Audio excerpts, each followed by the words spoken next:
right, Shabbos, say good morning. A great Zuchos Baruch Hashem.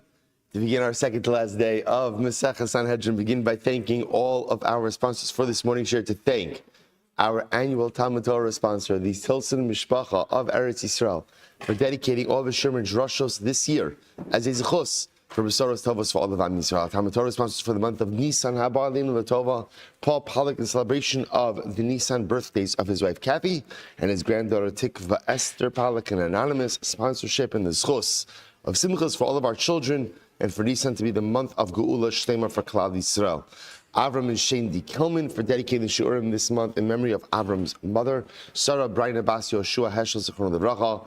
Our week of learning sponsor Steve Golaskov, in honor of all of the brachas that Hashem has provided for me, Jordana, and our family. Incredibly beautiful. Baruch Hashem, thank you to all of our sponsors for your generosity, for your commitment. And I will say with that, a tremendous zuchus, Baruch Hashem, to be able to continue our journey in Masechah Sanhedrin. Today's daf is Kuf Yud Beis 112.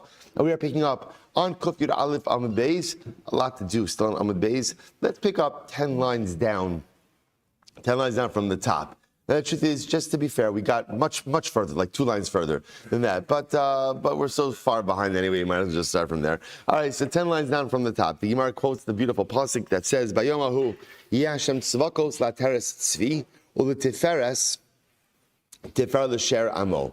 My lateres tzvi u'letiferes tifara la'oseha la'osim ritzona u'mitzavim l'shua." So what does this pasuk mean? Yachol lakol. You might have thought that Hakadosh Baruch Hu chooses to shower His bracha upon all people. Maybe again, you remember how did this parak start?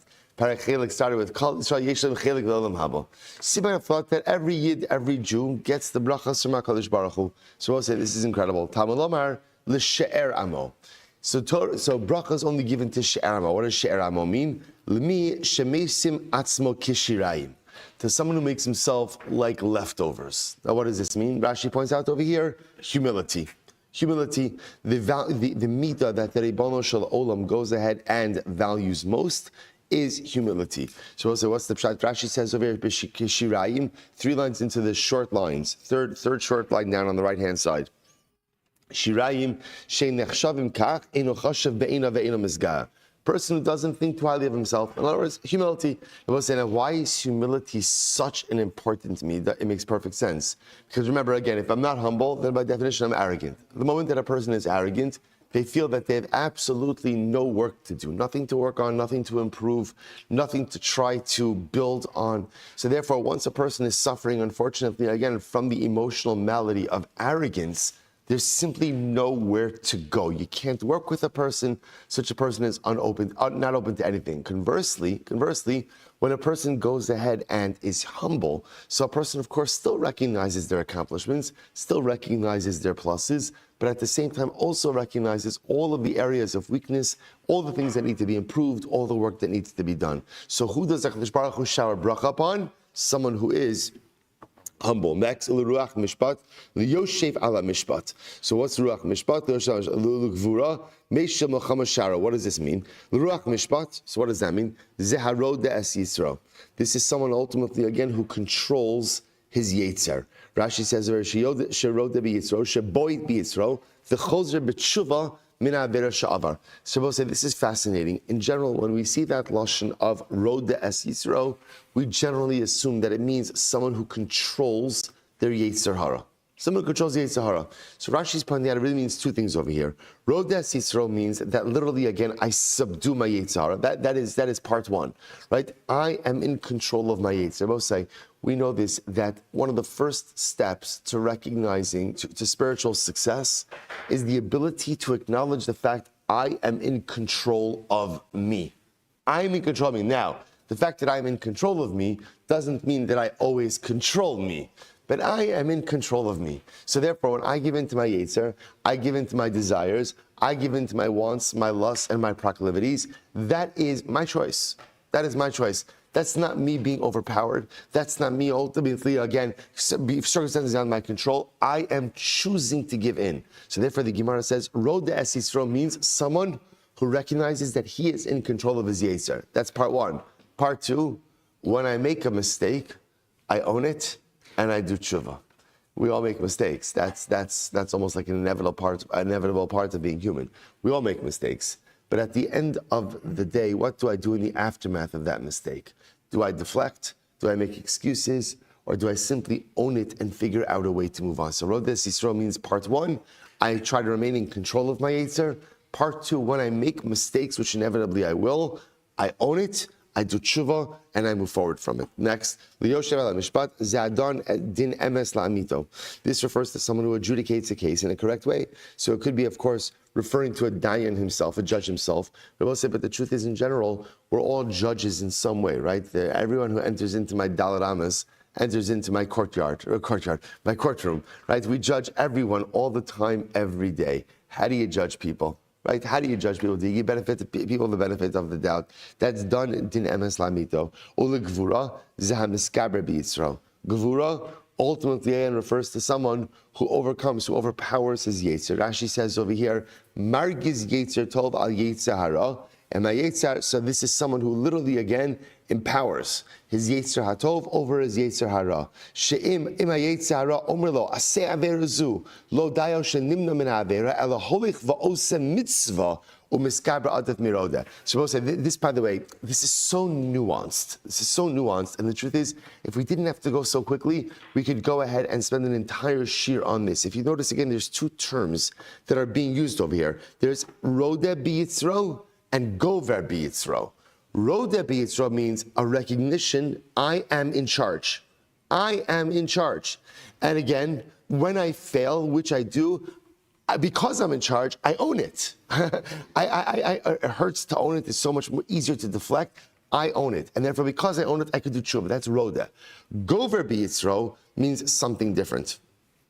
Gover biyitzro, Rashi points out over here, miskar biyitzro means, number one, someone who overpowers his yetzer hara. I have the wants, the desires, the proclivities, the inclinations, but I overpower my yetzer hara. How do I overpower my yetzer hara? Then at a time when the yetzer hara is trying to subdue me and trying to get me to sin, what do? I overpower it by engaging in good. Not only do I resist the temptation to sin, but I utilize that same time, that same energy, that same effort to do good. It's a higher level. So not only do I subdue it and conquer it, but again, I'm utilizing that same koach to do good in life. Incredible. So the Gemara says, Meshivi milchama. What is Meshivi milchama? Zeh shenosi v'nosi milchamta shel Torah. This is someone ultimately, again, who goes ahead and literally gives and takes in the war of Torah. Now, what does that mean, Abosai? This is a theme that we spoke about yesterday as well. It's interesting that Torah learning is often called a milchama, a war. So sometimes think to ourselves, I don't know, come to learn every day. What's the war? Now, it is a battle sometimes to stay awake. That is absolutely true. That can be a daily battle, right? But what's the war? So also, this goes back to what we spoke about yesterday, which is Torah is only meaningful if there's sacrifice and if there's effort, right? War means that I'm giving something up. War means that I'm exerting myself. War means that by definition, I'm exhausted and feel depleted. That's milchamta shel Torah. Sha'ara. How beautiful this is. What does it mean, Shara? Elu shemashkimin uma'arivin bebate knesios ubate midrashos. Wow. Who does this refer to, Osai? This refers to people who come early to shul and stay late in shul. Come early and stay late in the shuls, in the bate medrash. That's who the Shara is. So Osai, what does this mean? There's a midah. In other words, when I'm going ahead and I'm waking up early and I'm coming to shul, I'm coming to Beis Medrash, or I'm staying late, what I'm ultimately showing is that this is something that is important to me. This is something, sometimes those early hours and those late hours are sometimes the most precious ones that I need for me. When I give up those hours for Torah, that's where greatness comes from. So the Gemara goes right to Amar Torah. So again, what does the Torah say about a person like this? Amra Torah, Amra Midas Hadin, Lifnei HaKadosh Baruch Hu, Ribono Shel Olam, Ma Nishtanu Elu Me'elu. So this is interesting, I will say. So all beautiful midos. So interestingly enough, what happens? So the Midas Hadin says before Hashem, I don't understand, these are all very nice character traits, but you're making it sound over here that only a person who possesses these traits is someone who receives bracha from Hashem. But there are a lot of other traits that are important and beautiful as well. So why dafka these? Amar Gam Eila biyayin shanu ubashecher tau paku palila ve'in puka el gehenem shneimar lo tiezos lechol puka. So it says, listen to this. To which the Gemara effectively answers something amazing. You're right, there are a lot of wonderful qualities. But if one does not possess these qualities, then at the end of the day, they do not possess the qualities I need to stay out of Gehenna. In other words, many redeeming qualities, but there are certain indispensable qualities that you need in order to be successful in life. These are those qualities. So I will say, if you think about this for just a moment, so it just turns out that before 6 o'clock in the morning, we just learned all of the necessary qualities in order to be successful in life. What a day it's going to be. And I will say again, what are those qualities? Right, number one, Road Es Yisro. Just a quick review. Number one, Road Es Yisro. Be the kind of person who recognizes you're in charge of your Yetzer. And if I fail, because I'm in charge, I'm going to become an immediate Baal Tshuva. Next, Yoshev ala Mishpat, someone who judges other people favorably. Number three, Miskaber B'Yitzro. Not only my control, but I can vanquish the Yitzhar. How do I do that? In that moment that I'm tempted to sin, not only am I not going to sin, I'm going to use those same kochos in order to do good. And ultimately, again, number four, no saving, no saving, Torah. Torah requires sacrifice. Torah is a battle. Torah is a war. If there's no sacrifice in my Torah, ultimately, again, it's not going to endure. And number five, wake up early and stay late in the Beis Medrash and in the shul. Make sure that you are giving of your morning hours and of your evening hours to be in the Beis Medrash. I will say, if you notice, by the way, it doesn't just say to learn Torah. What does it say? To be in the Beis Medrash and to be in the Beis Knesset. It's not just about learning. It's about putting yourself in a Makam Torah in the morning and in the evening. If I have those five qualities, ultimately, again, I will receive the bracha of HaKadosh Baruch Hu. Without those qualities, you could be a good person, but it's kind of like being a good person who's inebriated. What does a good person who's inebriated accomplish? Not all that much. You're a good guy, but because ultimately, again, I'm inebriated, I can't really function, I can't really do that much. Without these five core qualities, five core attributes, it's hard to move myself forward in life. So the Gemara says, and furthermore, again, the Gemara says that a judge who doesn't do the correct thing is also like a person who's inebriated, who's drunk, and unable to function. Incredible. I'd rather say, Mishnah, Anshi Dachas. We'll say last Mishnah in, last Mishnah? Yeah, this is the last Mishnah. Last Mishnah in Masechah Sanhedrin. Last Mishnah, Irani Dachas. We'll say we're actually going to get like a little bit back to some classic type of Gemara, right? Not all Agarata. Don't worry, there's still beautiful Agarata ahead of us. But listen to this. People of Irani Dachas. We'll say, remember again, what's Irani Dachas? Funny you should ask, because the Mishnah is going to answer that question for us in just a moment. So the people of Irani Dachas do not have a chilek in Olam Haba. Now, just for our purpose, before we get into the actual definition, Irani Dachas means a city who the majority of its residents worshipped Avodah Zarah. Okay, no chilek in Olam Haba. So Moshe Shneimar, Yatsu Anoshim B'nei Belial Mikirbecha, V'yadichu es Anshe Yoshvei Iram. Right, Ve'einer Neheragin, Ad Shiyu Madicheha Me'osa Ha'ir, or Me'osa Ha'shevet. So first of all, again, I will say, Madicha are like the insiders. So the chevra that incites others to worship idolatry. So ultimately, again, the people of the city are not executed, right, as Anshe Irani Dachas, until the insiders are from the same tribe and members of the same city. In other words, if you have external agitators, right? Who would think that such a word like that would actually have contemporary relevance to us, right, these days, right? If you have external agitators, they don't just exist on college campuses, right? But Lamaisa, if you have external agitators who come into a city and go ahead and incite, that's not Irani Dachas. Irani Dachas has to be insiders from within. Same city, same tribe. Right? Furthermore, again, the majority of the city has to be incited to worship idolatry, and ultimately, again, and it has to be the men who are the insiders and the men who are the incitees. What happens if the city is incited to worship idolatry by women or children? Or only a minority of the city has been incited. Or the insiders are from out of town, right? Out of town insiders. Then ultimately, I will say, understand, the concept of Irani Dachas is going to see a city that worships idolatry. That is because the city itself gets a unique punishment. Now, what happens if the residents are not deemed to be a Irani Dachas? Then what's the halacha? They're just good old what? Good old day Avodah Zarah, right? Just good old day Avodah Zarah. they are judged as individuals and not as a collective city. That's what it means when it says, Hare elu ki yechidim. They both say, so we're going to understand, by the way, ir nidachos, the punishment is sayif, right, beheading, and all of the property is destroyed. If you're a stam oved avodah zara, right, just a regular guy worshiping avodah zara, then the halacha is you're chayiv skila, and your property is not destroyed. So that's the fundamental distinction over here. So again, the Gemara says, therefore, you could have a city that doesn't meet the criteria of ir nidachos, but lamaisa, again, the residents are still judged as of the avodah zara. So they won't get sayif of ir nidachos. Their property won't be destroyed like ir nidachos, but they will be executed with skila. Incredible. And ultimately, I will say now, again, in general, in ir nidachos, even when a city is judged, every person to be executed, even if you're under the umbrella of an ir nidachos, every person still needs their own edim and hasra. Right? In other words, so that process is no different. Even though the city itself is going to be judged collectively, every individual needs their own edim and hasra. Incredible. So one of the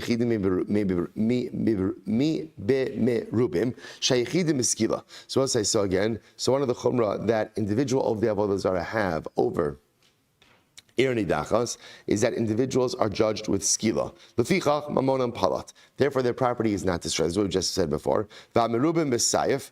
Ultimately, a city, ir nidachos, is judged with sayif. Lefichach mamonam avad. Therefore, their property is destroyed. So this is very important. Stam ovid avodah zara, skila, property untouched.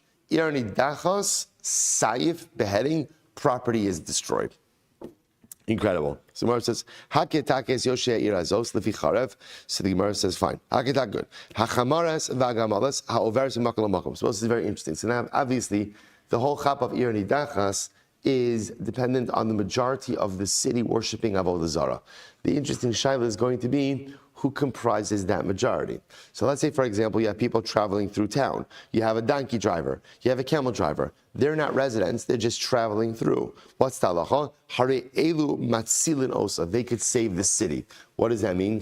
They're counted as part of the tally. So Baruch Hashem, if it turns out that they're just passing through, they didn't worship avodah zara, they could actually go ahead and save the city as well. Shneimar hacharim tacharim osa. Ve'es kol asher ba, ve'es behemta lefi charef. Good. So the Gemara says, Mikan amru, nichsei tzadikim shebesocha ovdin shebechutz lapaltin. So this is actually very interesting. We'll discuss this in greater depth.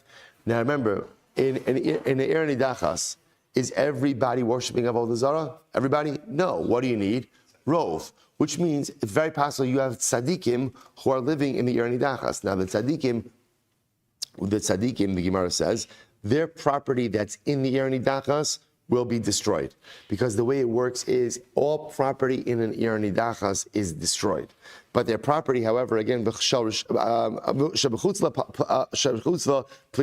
But let's say the tzaddik lives in ir nidachos, so any property he has in the ir nidachos, the condemned ir nidachos is going to be destroyed. Let's say the same tzaddik owns property outside of the ir nidachos. That property remains untouched. On the other hand, v'shal rishayim bein shebesocha bein shebechutzala hari elu ovdin. This is very interesting. The risham of the ir nidachos, both their property in the city and their property outside of the city, all of it is destroyed. All of it is destroyed. Shene'emar ves kol shlala tikbots al toch rechava. Incredible. Im ein l'rechov. So I'll say, so now the lashon of the pasuk by ir nidachos is you gather all the property of the city into the rechov, into like the main square, like the main street of the city, and you destroy it. What happens if the city doesn't have a main street? Okay, the im ein l'rechov, osin l'rechov. Make a street. Right? By the way, it's such a profound line.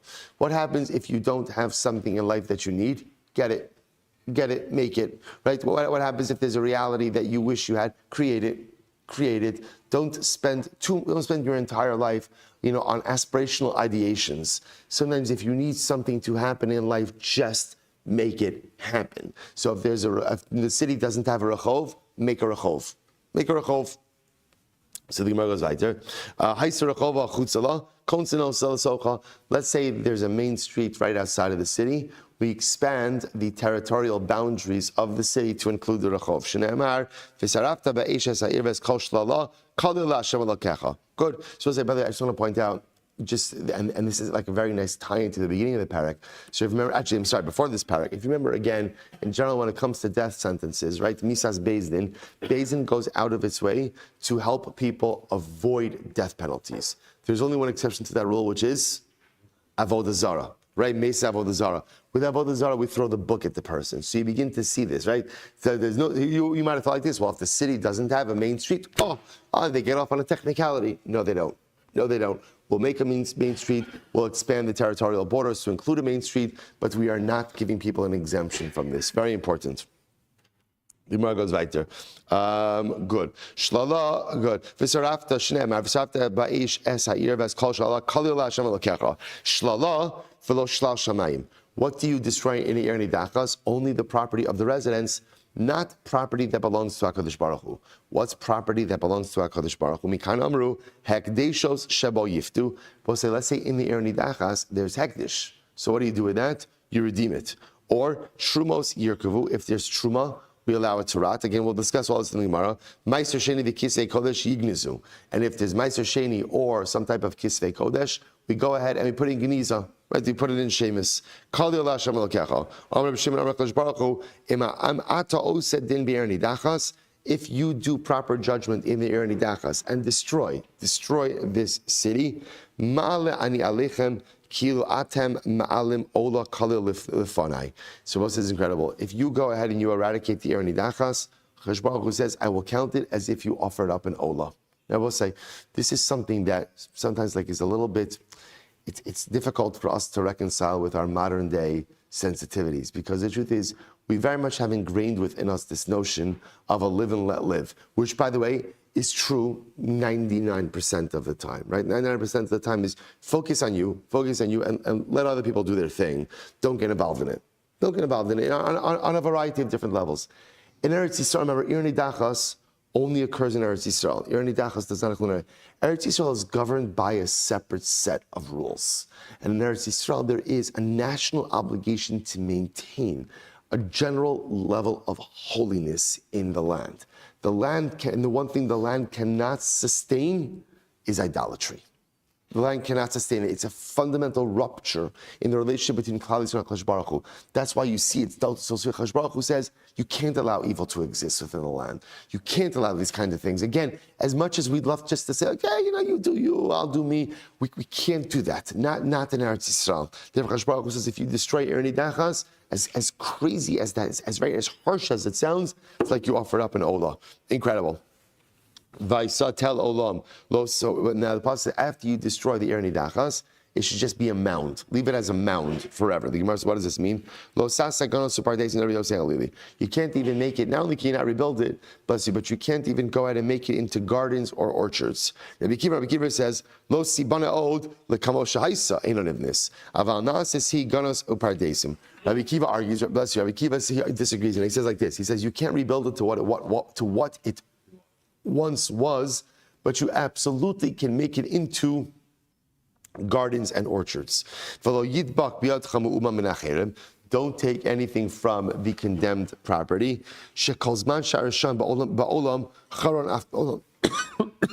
The idea is that the entire city and its property takes on this identity of Avodah Zarah.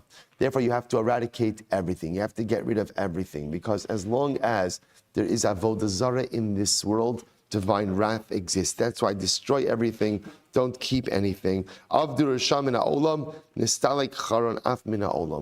Rishaim are removed from this world, ultimately, divine wrath is removed from this world. A very powerful statement. So first of all, again, in order to be Er Nidachas, it has to be the insiders themselves and not their shliach. In other words, we'll say, let's say you have a group of insiders.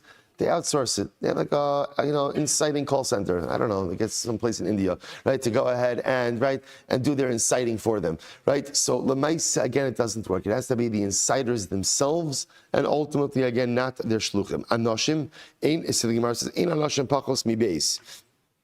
Right, first the anoshim means the insiders have to be a group, right? Have to be at least two people inciting. Davar acher, anoshim velo noshim.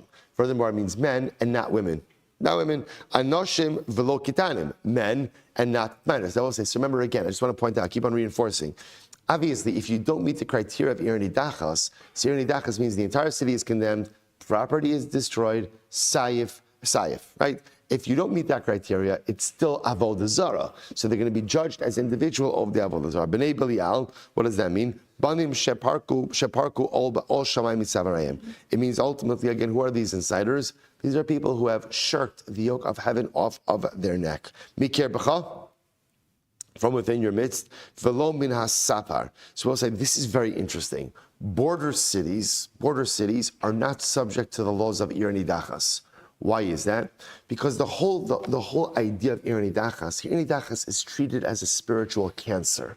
That's what it is. In other words, there is this spiritual cancer that is growing within your midst. If there's a border city, the concern is the influence is not from within our midst. Who is the influence from? From the nations that live on our borders. That's just not Ir Nidachas. Again, there's still liability and culpability for worshiping Avodah Zarah, but that's not Ir Nidachas. Yoshve Iram, v'lo Yoshe Iracheres. Leimor, so we'll say, so that's again, the insiders have to come from within the city itself, and not from another city. Leimor, shetzrichim eidin v'asra l'chol echad v'echad. Even for Ir Nidachas, so we'll say, this is interesting, even though Ir Nidachas is judged as a collective, every member of the Ir Nidachas has to get their own hasra and their own edus. Okay, Itmar, they're both saying very interesting. So this is just an aside piece over here. This is fascinating though. Rabbi Yochanan Omer, Cholkin ir achas l'shnei shvatim. Reish Lakish Omer, ein Cholkin ir achas l'shnei shvatim. Suppose listen to this. When dividing up the territory of Eretz Yisrael, can you go ahead and divide up one city amongst two shvatim? Does that concept apply? Can you divide up one city amongst two shvatim or not? So the Gemara says, Rabbi Yochanan says yes, and Rabbi Shlakish says no. Rabbi Yochanan Achu madichame osa ir ome osa shevet. Remember, what did the Mishnah say? For the insiders to be chayiv, so the insiders have to come from that very city and the same shevet. So the Gemara says, interesting that it says both, right? Same city and same shevet. My love afagav demadicha me osa ir. So what do you see from here? Even if the insiders are from the same city, I'ika me'osa shevet in, ilo lo. In other words, so both say, if you notice, you could be from the same city and not from the same shevet, right? So in other words, but in order to be Ir Nidachas, they have to come from the same city and the same shevet. What do you see from here? Shmamina cholkin ir achas lebeis shvatim. What do you see from here? The fact that you could have a city member who is not from the same shevet indicates to us what? That the same city could be divided up amongst two shvatim. To which one says, no. Lo denafale birusha. No, it's not true. You could have someone from a different shevet who owns land in your city. How? He received it from his maternal inheritance, or someone gifted him property. But it's not a raya that in the actual division of Eretz Yisrael that you could divide up one city amongst two shvatim. Eisvei et arim tshameos. I'm sorry. Arim teisha me'es shnei ashvatim. Sorry. We'll say 9 cities from amongst two shvatim. Now, Rashi points out over here, this is by the chaluk of Yoshua. This is when Yoshua divided up Eretz Yisrael, and he said that there are 9 cities that are going to be given to the Leviim. Now, we'll say now, it's interesting. 9 cities from 2 shvatim. The Gemara says, Ma'alav arba upalga mehai, va'arba upalga mehai. So it makes sense to say, again, the assumption is it's divided equally. 4.5 cities from this shevet, 4.5 cities from that shevet. So what do you see from here? You see from here that halacha l'maisa again, halacha l'maisa, right? Everybody gets, right? You can go ahead and divide up cities. You can divide up cities between shvatim, to which the Gemara says, Shmamina cholkin irachas l'beis shvatim, to which the Gemara says, no. The Gemara says, lo, arba mehai, v'chamesh mehai. 4 cities from this one, 5 cities from this one. If that's the case, doesn't it make sense? Doesn't it make sense to go ahead and halacha l'maisa tell us which city, which tribe was giving which cities? To which the top of Kuf Yud Beis. Oh, that is that. Right, Kuf Yud Beis 112a kasha. No, that's a good question. Good question. Okay. So we'll say, so by the way, this is our machlokes between Rabbi Yochanan and Reish Lakish. Can you divide up one city amongst 2 shvatim? The Gemara doesn't resolve it over here. So we'll say this is very interesting. What happens if you have an Ir Nidachas? You have an Ir Nidachas, and the people were incited, but listen to this. They weren't incited by anyone. In other words, no one came along and actually incited them to worship Avodah Zarah. So what happened? They're This is a self-motivated group, right? So they're self-inciters, right? In other words, that they decided on their own to worship idolatry. So what's the halacha? Can they become an irani dachas or not? Mao. So the Gemara says, on the one hand, ve'yadichu amrachmana v'lo shudchu me'alein. On one hand, the pasuk says that someone's inciting them, not that they're incited on their own. Or maybe it's talking about a case where even that they're incited on their own. Which one is it? So Tashma. So the Gemara says, remember again, the Mishnah said that if the inciters were women or children, it doesn't become an irani dachas. But why not? So we'll say, so again, remember, women and children inciting should be no worse than self-incitement, and yet you see that lamaisa again, that they're not chayiv, so it would appear from here that self-incitement ultimately again doesn't create irani dachas. Tushimura says, no, that's actually not a fair question. Hanach basar nafshayu greedy, hani basar nashim va'avuktanim greedy. So both said, this is very interesting. When it comes ultimately again to women and children who are inciting, the Gemara's assumption over here is how compelling could it actually be? Right? How compelling could it be? The assumption is fascinating. The assumption is that women and children will never be as passionate about avodah zarah as men.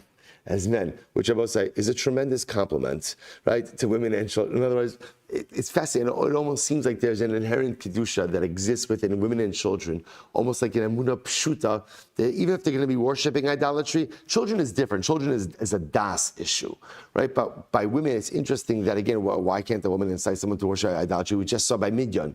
We just saw by women that it was the women who worshipped them to Baal Pa'ar. The truth is, even over there, it was because the men wanted to engage in immorality. It wasn't as much a theological stance as much as it was an immorality stance. In any event, the Gemara says that when it's women or children inciting the populace to worship avodah zarah, the connection to avodah zarah is not going to be so strong. Therefore, it can't create an irani dachas. It's fascinating. Self-incitement, on the other hand, when people decide on their own to worship idolatry, that could be a very strong connection to idolatry, and perhaps that does create the irani dachas. So both say, so again, halacha l'maisa, the Rambam Paskins is, if in order to be an irani dachas, there must be someone actively inciting the city. Self-incitement is avodah zarah, so you'll be judged as of the avodah zarah. So skila, and your property is not destroyed. But to be an irani dachas, there has to be others who are inciting. Okay, the majority of the city ultimately again has to be worshiping idolatry. So I'll say, so here's what's interesting about this. So how does this work, right? Remember again, let's play this out. There's a city A. Can't even use an example of a city in Eretz Yisrael for this mashal, because to use the actual name of a city in Eretz Yisrael for this would be motzi laz on any city in Eretz Yisrael. We've learned our lesson about lashon hara regarding Eretz Yisrael. Not a good idea. The land, kitov haaretz ma'od ma'od. So we'll say, so remember, so let's say you have city A. So now city A, we have insiders, and let's go with what we know right now, right? I've got men who are from the city, from the shevet, who are inciting others to worship idolatry. People are worshiping idolatry. So what's the halacha? If the majority of the city worships idolatry, it's an irani dachos, sayif, beheading, destroy all the property. The problem is, right, every individual needs their own edim and asra. So on one hand, I have to really judge every individual and then figure out, do I have a majority? So how does this work, right? So if you notice, again, what's fascinating about this is, so irani dachas is collective judgment for the city, but you only get to collective judgment after you've adjudicated the case of every individual. So logistically, the Gemara says, how does this work? So listen to this. Amar Rabbi Yehuda, Hechi Avdinan. So how does this work? The Gemara says, Amar Rabbi Yehuda, danin v'chovshin. Here's what we do. We try, right? We try each individual, right? We go ahead and we put them, right? We bring them to Beis Din. So let's say we start Ruvain, okay? Ruvain worships avodah zarah. What do? We put Ruvain in jail. Holding cell, Shimon in jail. Levi in jail. And we go one by one. Again, we're not executing anyone, because why are we executing anyone? Because we don't know. Is this a din? Should it be executed again with skila or with saif, right? Which one is it? So essentially, Rabbi Yehuda says, judge, holding cell, judge, holding cell, judge, holding cell, and then we'll see quickly, or hopefully quickly, if we go ahead and and we get to majority. Amarle Ula says, no, you can't do that. You can't do that because you're perverting the justice. Now, what does that mean? In halacha, one of the things that we have established is there is quick execution of judgment, or quick execution. In other words, if you're condemned, you're executed. Why? Because it's considered to be unnecessarily cruel to delay carrying out of a death sentence. Right? If somebody's sentenced, mostly you see this, by the way, right? You see this like in our legal system, where like people sit on death row and like they sit like it doesn't make any sense. It doesn't make any sense if a person has done something that is so heinous that makes them liable. So again, give them the punishment. Again, especially in halacha, where the punishment itself is a kapara, right? In other words, our punishments are not punitive. I mean, we have knas, which is punitive, but in general, our punishment, right, our penal system is cathartically rehabilitative. That's even a death sentence is cathartically rehabilitative. So at the end of the day, if he's chayed misa, kill him. What are you going to do? You're going to hold him? And how long? How long is this going to take? Right? Again, then it's ben azmanim, right? There's a whole bunch of other stuff that's going on over here, right? So how long exactly is this going to take? So Ula says, it's not right. It's not right. You can't do that. Rather, so what should you do? Ella Amar Ula, danin v'soklin, dinan v'soklin. This is interesting. So Ula says, what we do is we judge, and you get skila, because right now you're an individual. Now what will happen is, once we hit the 51% mark, then what? Everyone after that will be sayif. This is interesting. So Ula says essentially there's two dinim. The first chevra, right? The first chevra, until we get to the majority of the city, are executed with skila. Then once we hit the 51% mark, now it's irani dachas. And ultimately, again, now we'll go ahead and impose law of irani dachas on the remaining residents of the city. Quite interesting. Quite interesting. Rashi says over here, Donav Soklin. Yeah, okay, fine. Itmar. So let's analyze. So says who's right? Who's right? Say Itmar, Rabbi Yochanan, Amar Donav Soklin. Rabbi Yochanan says we just go ahead and literally judge and stone. Reish Lakish Amar Mar bin Lahen Batei Din. So say Rabbi Yochanan holds like Ula. Right? Rabbi Yochanan holds like Ula. Then what we'll do is, again, we're going to judge, and as you judge as an individual until we get to the 51% mark, and then it's irani dachas. Reish Lakish says, it's interesting, Mar bin Lahen Batei Din. Rish Lakish has a different approach. Rish Lakish says what we do, as I will say, is that halacha l'maisa, we set up, when we know that we have a potential irani dachas, we set up a whole bunch of courts. Remember, Rav Yehuda's logic makes a lot of sense. To kind of wait to see, do we have a majority so we can judge them as irani dachas? The problem with Rav Yehuda's approach was that it's going to take a very long time. So comes along Rish Lakish, I have the answer. Set up a whole bunch of batei din. In other words, judge everyone simultaneously. To the best of our ability, we obviously it's an emergency situation, judge everyone simultaneously so we can see before we execute anyone, what is the status of this city. Ini, is that so? But we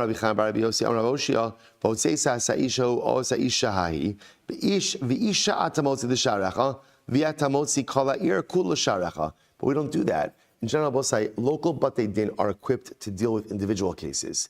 They're not equipped. Your local beis din is not equipped to deal with a matter that involves the entire city. Ella mar ben lahem batei din. And so we'll say you're right. The Gemara says, we'll say here's how it happens. And this is halacha l'maisa. Here's what happens. We have a potential irani dachas situation, chas v'shalom. Mar ben lahem batei din uma'aynin b'dinehen. The local beis din is not the one who sentences anyone to death. Right? Rather, what the local beis din does is the local beis din looks at the situation. The local beis din says, based on our analysis and testimony, this is an irani dachas scenario. Then what happens? Umaskin, they kick it up the chain. Umaskin beis din agadol. Who adjudicates irani dachas situations? The Sanhedrin.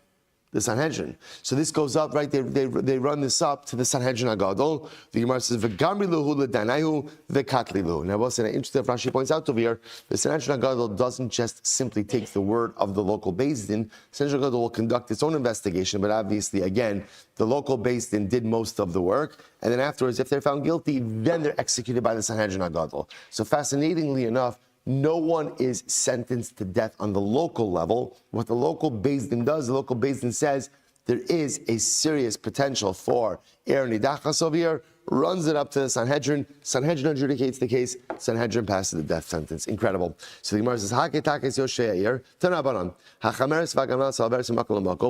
let's listen to this. So remember, in order to be an irani dachas, you need the majority of the city.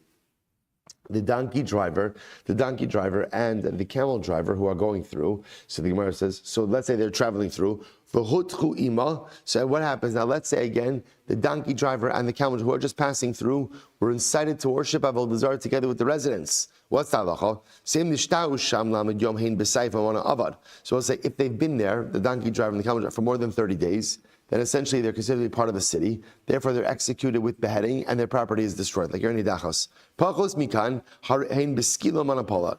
If they've been there less than 30 days, then what? Then they're punished with skila, like a regular oved avodah zarah, and their property remains untouched. So we'll say, so it sounds like 30 days is the determinant. If you're there for 30 days or more, you're part of the city. Less than 30 days, you're not part of the city. So 1 second. How long do you have to be in the city and be like a member of the city? Yud Beis Chodesh. 12 months. 12 months. Like we just said 30 days. Then he's saying 12 months. What was very interesting? I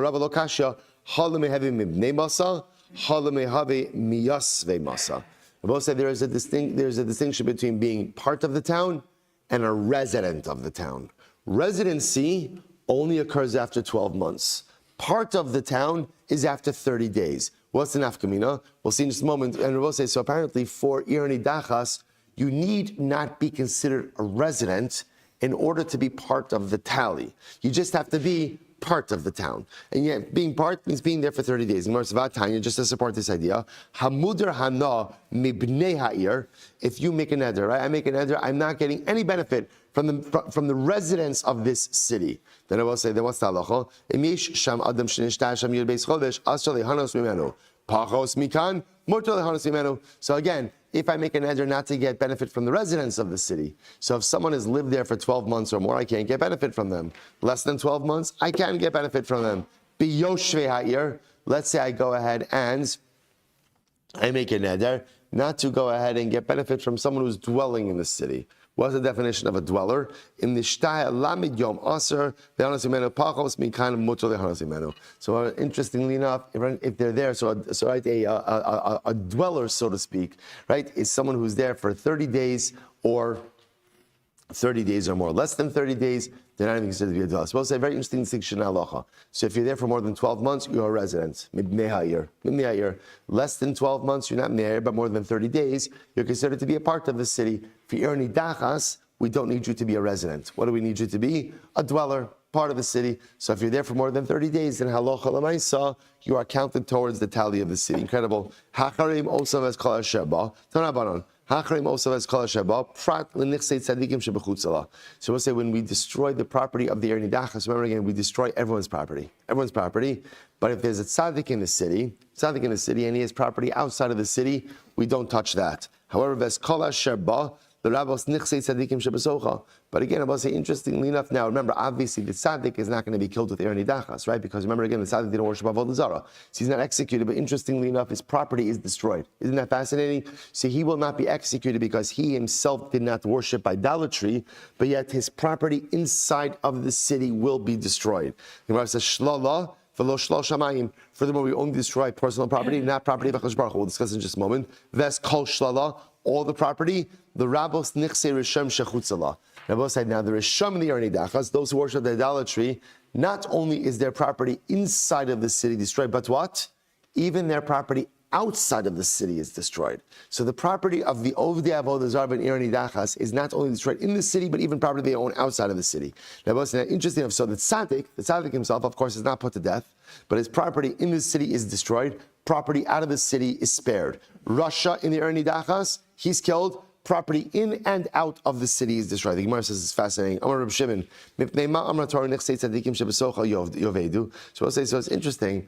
In other words, the tzaddik wasn't participatory in any of this stuff. So why destroy his property? Why destroy his property? So this is profound Gemara. We'll say, what is a tzaddik doing in a city like this? What is he doing there? What is he doing there? Right? Again, I will say, obviously, if a city is coming in Irni Dachas, that does not happen overnight. That means there's something sinister happening in the culture of this city. Why would a tzaddik be living in a place like this? So Chazal tell us there's only one thing that would make a tzaddik live in a place like this, which is money, business. Okay, so you chose money over living in a proper atmosphere. Okay, so therefore again, we're gonna punish you by making you lose your money as well. And I will say the power of living in a proper atmosphere, the power of living surrounded by people who are a good influence upon you. This tzaddik, if he's living in the city only there because of his money, therefore we penalize him and we destroy all of his property. Incredible. Aramar, Ves Kol Shalom, take boats. So we gather up all the property. The rabbos nichse risham shebechutzala. So we'll say this refers even to the property of the risham that's outside of the city. So literally, again, we'll accumulate the property of the risham outside of the city, destroy that as well. The important qualification, Rav Chisda ubenikbatzim l'socha. That refers to property that is easily accessible within the same day. In other words, we're not going to wait days to get the property of the Risham outside of the city. What it means is like this. If the Rasha has property that is easily accessible within the day and we can gather it into the Ir Nidachas and destroy it, we'll destroy that. If it's further away, we're not worrying about it. So the Gemara goes right to Amar Rav Chisda, Pikdono shel anshe Ir Nidachas mutarin. We'll say, let's say, in the Ir Nidachas, you have a guy, Ruvain. So Ruvain, unfortunately, works to have all the desires. Part of the Ir Nidachas, he's going to be killed. His property is going to be destroyed. Let's say he's watching property for someone else, right? He has a pikadon. So he's watching something for someone else. What's the halacha? It's mutter, it's not destroyed. So the Gemara says, well, 1 second. Hey, Dami, what's the case? So again, if Reuven is watching someone else's property from another city, then of course it's not going to be destroyed because that's not property of the Ir Nidachas. So maybe it's the property of Reuven that is in a different city. We already just spoke about that.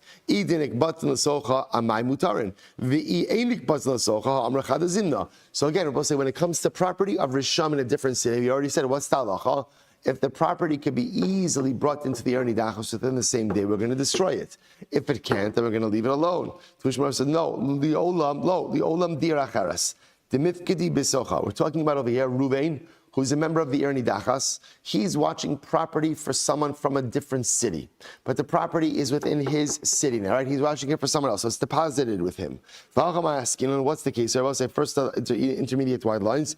Kigon dekabil ale achrayas. The case is where Ruvain took complete responsibility for the pikadon. So what would I have thought? I would have thought that because Ruvain's taking complete responsibility, therefore what? The property is like his. It's like he's the owner. And therefore it should be destroyed. Kamash Mola, no. Kamash Mola with the pikadon, even if you take full responsibility, it's not yours. And therefore, halacha l'maisa, it's not destroyed. Incredible. This is very interesting. So I'll say if you have an animal that belongs half to the resident of an Ir Nidachas, half to someone else, the animal is asur. Animal is asur. It's treated like property of the Ir Nidachas. Isa, if you have a doe, half of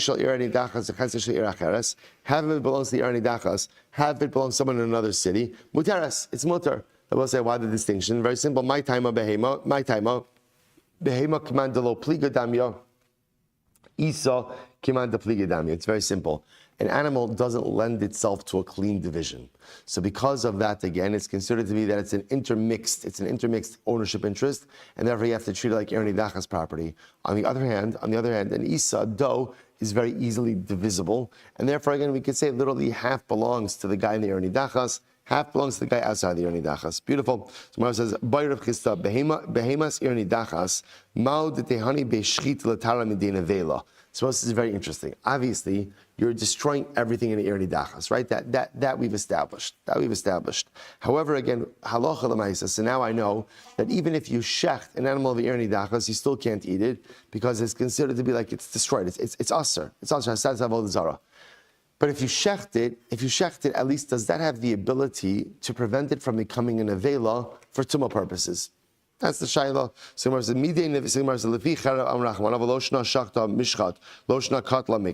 so on one hand we could say, the Torah says that you have to go ahead and destroy it.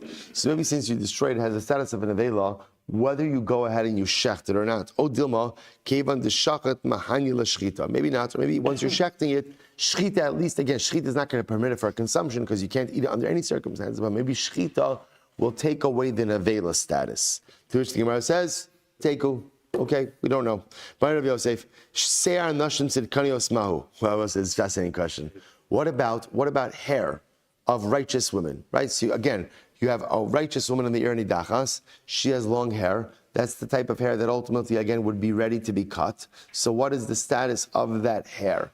Is it ultimately, again, usher or not? Is it destroyed or not? So says, one second. Amarava, hadra sheos usher. So first of all, are you telling me again that a woman's hair is usher? That in other words, that would be destroyed in the Ir Nidachas? That doesn't make much sense. After all, tikbats v'sarafta ksiv. Pasuk says, you shall collect the property and destroy it. This refers to property that can be collected and ultimately destroyed. Even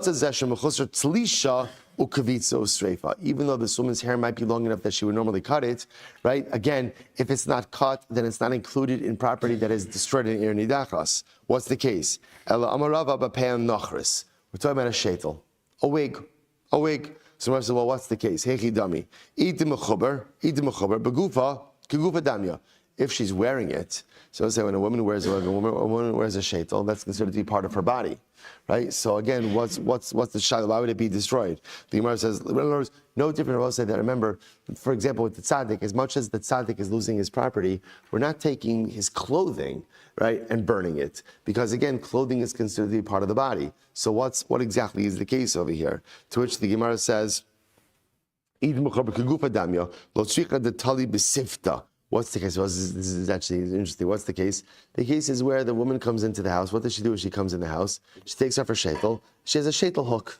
Shaitel hook, right? It could be a beautiful Yom Tov present, right? Shaitel hook, right? So she has a shaitel hook and she puts her shaitel on the hook, right? So now again, so what's the halacha? The Gemara says, so on one hand, but yet when she goes out, she puts it back on. So the Gemara says, kinich so lo tzricha detal b'sifta, kinich tzadikim shebesocha dami va'avad. So do we treat this like the property of the righteous in a Ir Nidachas, which is destroyed?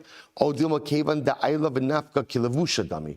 Or no, since it's something that she puts on and off whenever she goes in and out of the house, it's considered to be like a garment, and therefore like her body, and not destroyed. To which the Gemara says, teku. To which the Gemara ultimately says that halacha l'maisa, again, this is a teku. Okay, so the Gemara says this as ves kol shlala tikbots al top rechova.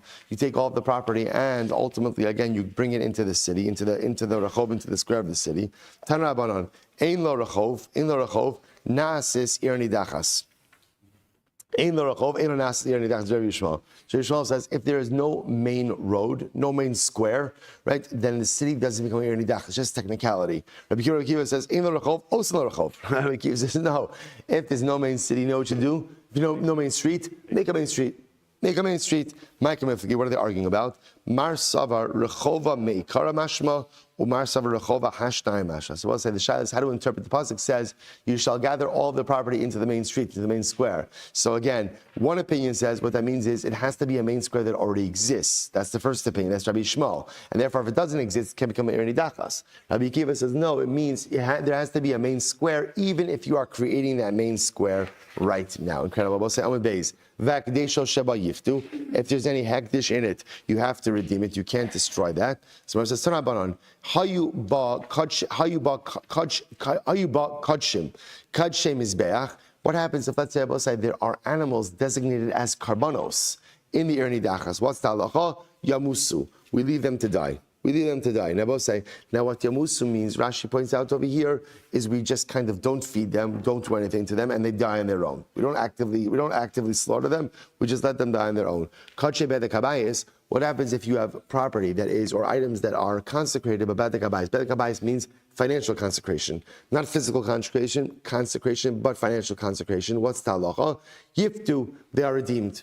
Transfer the sanctity onto money, right? The money becomes sanctified, and therefore, again, we could destroy the items. Trumos, yirkavu. If there's truma there, let it rot. Meiser sheni v'kisvei kodesh yignizu. If there's meiser sheni or kisvei kodesh, again, holy writings, then ultimately, again, they're put in shame. As Rabbi Shimon says, behemta v'lo behemas b'char u'meiser. Rabbi Shimon says the only animal that is destroyed is your animal, but not a behema that's a b'char or meiser sheni. Shlala. Prat lekasef hegdish, so shala comes to exclude money that is hegdish, the kasef meiser, or meiser sheni money. Aramar, hayuba kachim is beach yamusu. So if there are karbanos in the city, you have to let it die. So the Gemara says, va'ama yamusu, yirachi stavo v'yimakra v'yiblu d'mei l'nedava. Why do you have to do that? Let them graze.